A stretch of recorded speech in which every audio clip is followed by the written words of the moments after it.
Kita diajari kalau manusia itu berasal dari evolusi. Dari kera jadi Homo habilis lalu Homo erectus. Yang sampai akhirnya jadi kita sekarang ini, Homo sapiens. Yaitu teori Darwin ya. Semua butuh waktu jutaan tahun gitu, bertahan dan perlahan gitu.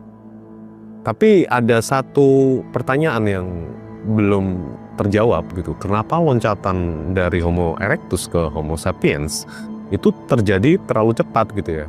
Dan kenapa tiba-tiba muncul makhluk dengan bahasa, budaya, seni, dan kesadaran. Dan di teks kuno Sumeria menyebut tentang makhluk dari langit, Anunnaki. Mereka itu datang dari planet bernama Nibiru yang mengorbit matahari setiap 3.600 tahun. Jaraknya jauh, lebih dari Pluto melewati pinggiran tata surya. Menurut para penafsir seperti Zecharia Sitchin, Anunnaki ini datang ke bumi sekitar 445.000 tahun yang lalu.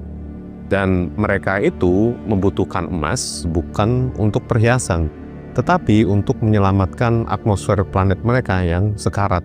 Dan mereka coba memakai Homo erectus untuk menambang.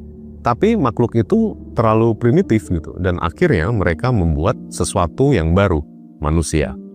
Lewat rekayasa genetik tingkat tinggi, Anunnaki ini mengambil gen mereka sendiri, lalu menanamkannya ke Homo erectus, dan hasilnya Homo sapiens.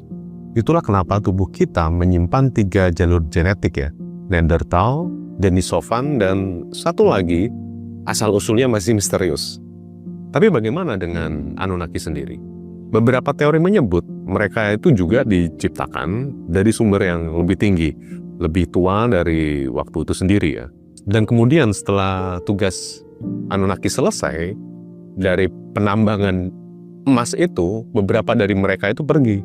Tapi tidak semuanya. Di antara mereka ada yang tinggal dan bahkan terjadi persilangan di antara mereka. Mungkin sebagian masih di sini sampai sekarang, mengawasi, membantu dalam diam mungkin. Jadi mungkin teori Darwin benar ya, sebagian. Tapi ada bab yang hilang, bab yang menyebut manusia itu bukan hasil evolusi penuh, tapi hasil intervensi. Jejak mereka itu masih ada gitu, di DNA kita, di mitologi kuno, dan mungkin dalam ingatan kolektif yang belum kita pahami. Namun dalam kondisi tertentu, manusia itu bisa mengakses ingatan tersebut gitu. Nanti kapan-kapan kita bahas soal itu. Kita ini siapa sebenarnya? Makhluk evolusi atau ciptaan dari langit? Coba pikirkan ulang asal-usulnya.